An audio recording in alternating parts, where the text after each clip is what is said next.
यानंतर बघूयात आत्तापर्यंत 8 रुग्णांचा बळी घेणारा जीबीएस हा आजार नेमका कशामुळे होतो हे आरोग्य विभागाला देखील स्पष्टपणे सांगता येत नाहीये। पण राज्याचे उपमुख्यमंत्री आणि पुण्याचे पालकमंत्री असलेल्या अजित पवारांनी मात्र जीबीएस लागण होण्याचं कारण शोधून काढल्याचं दिसतंय।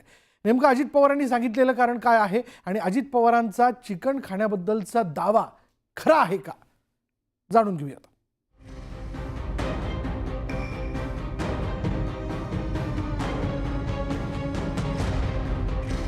जीबीएस अर्थात गुलेन बॅरे सिंड्रोम हा आजार गेल्या काही दिवसांपासून पुणे आणि परिसरामध्ये वेगानं पसरतोय।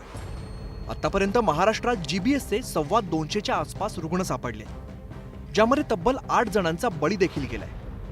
पुण्यासह नागपूर, कोल्हापूर आणि मुंबईत देखील जीबीएस रुग्ण आढळल्यामुळे खळबळ माजली आहे। आतापर्यंत दूषित पाण्यामुळे हा आजार होत असल्याचं प्राथमिक कारण सांगितलं जात होतं, पण राज्याच्या उपमुख्यमंत्र्यांनी मात्र कोंबड्यांचं पूर्णपणे न शिजलेलं मांस खाल्ल्याने जीबीएस आजार होत असल्याची माहिती देऊन टाकली आहे। काहींचं म्हणणं कोंबड्यांचं काही मांस खाल्ल्यामुळे ते झालं, त्याच्याबद्दलची अतिशय चांगल्या प्रकारची सगळी माहिती घेतलेली आहे।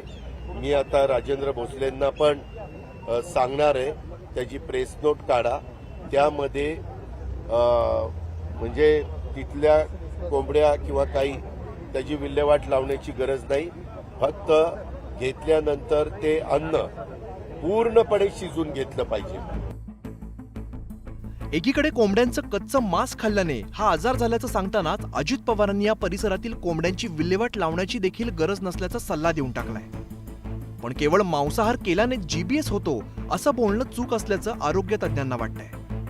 जर जीबीएसचे जीवाणू कोंबड्यांमध्ये असतील तरच माणसाला याची लागण होऊ शकते असं तज्ञांचं म्हणणं आहे। दूषित पाणी, दूषित अन्न किंवा दूषित मांसाहार याच्यामधून जे काही ज्यांना उलट्या जुलाब होतात त्यामधल्या काही जणांना जीबीएसची लागण होतीये।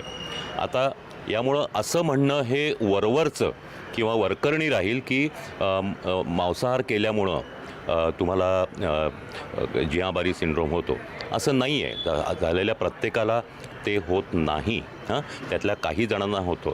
हे बरोबर आहे की आपण दूषित मांस खाऊ नये किंवा उघड्यावरचं अन्न खाऊ नये, पाणीही आपण स्वच्छ किंवा पूर्ण जंतुविरहित प्यावं।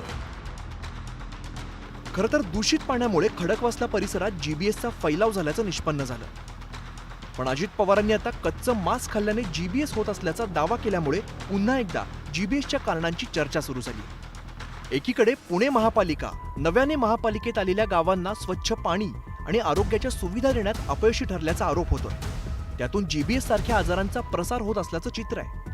अशा वेळेला राज्यकर्त्यांनी सगळ्यात आधी या मूळ समस्यांच्या निवारणावरती लक्ष द्यायला हवं, पण सध्या तरी दुर्दैवाने तसं घडताना दिसत नाहीये। व्हिडिओ जर्नलिस्ट सचिन हंचाटेसह वैभव सोनवणे, न्यूज 18 लोकमत, पुणे।